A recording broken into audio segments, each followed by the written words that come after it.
Di ba, nagtitinda siya ng ano, alam mo yung itik na bulutan? Okay, pang itik na 1 day old, parang ganon.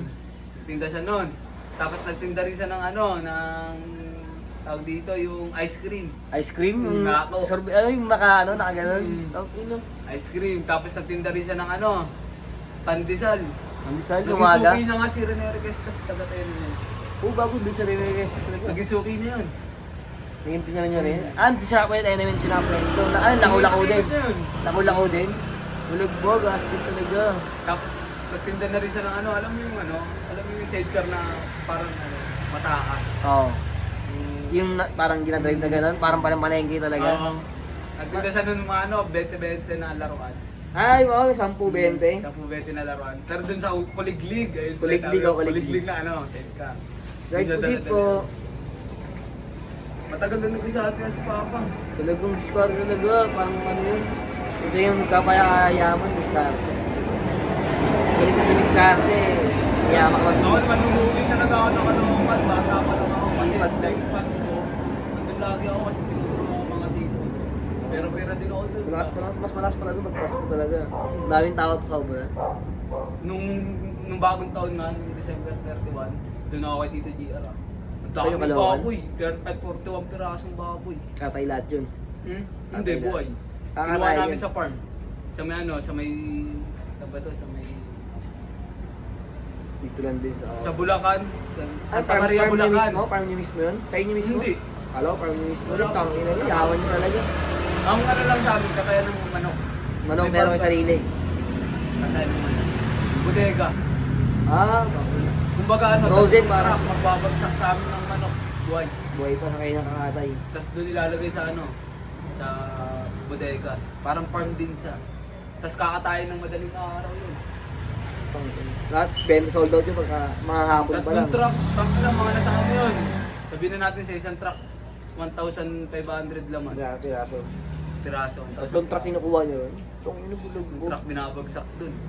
Ano yun? Lagpas na Lagpas ko yun, 100k. naman. Hindi lang 100k. Lagpas pa. Lagpas pa. Mga nasa 300. Yung budget nila.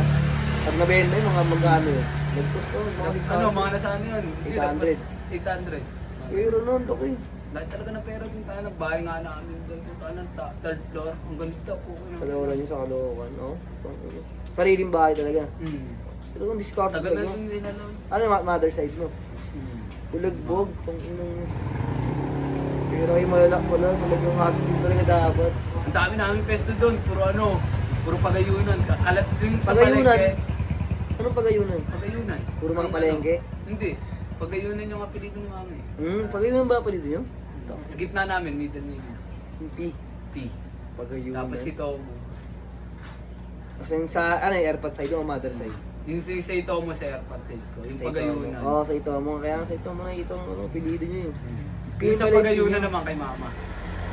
Alam mo yung, kunyari itong buong palengke. Oo. Halos Ay, kalahati ng palengke. Anong mga So, dito puro- ako nagtitinda ng Sa inyo baboy. halos? Ito. Oo.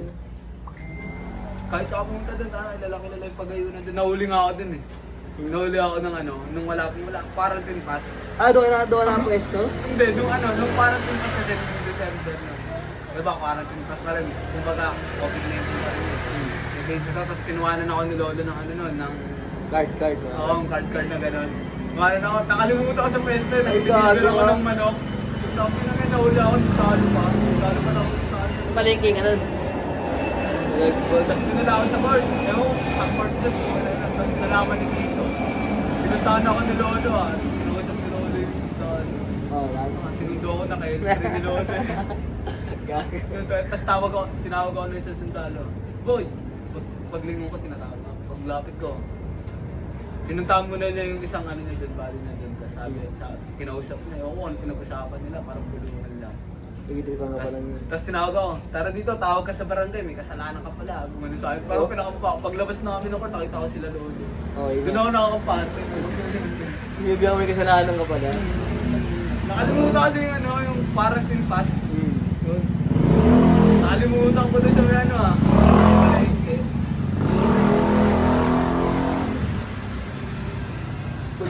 Kulungan din? Kulungan din yun? Kulungan din pinunta mo? Ano lang? Parang barangay? Hindi, court lang. Court. Kasi dun nilalagay lahat ng nahuhuli ng walang quarantine pass. Dami rin, marami na ulit. Grabe, dami nahuli. Dami namin nun. Mga nasa ano kami nun. Tansa ko lang mga nasa 30 or 38 yun. Ang dami din. Namin dun, nakaupo kami lahat. Tapos tinawag ako, pinarinig nila sa ano, mga kasama ko. Mga kasama Pangalan mo. Hindi, tinawag lang ako, hoy, gumanin sa akin. Parang, tapos pinarinig ng sundalo.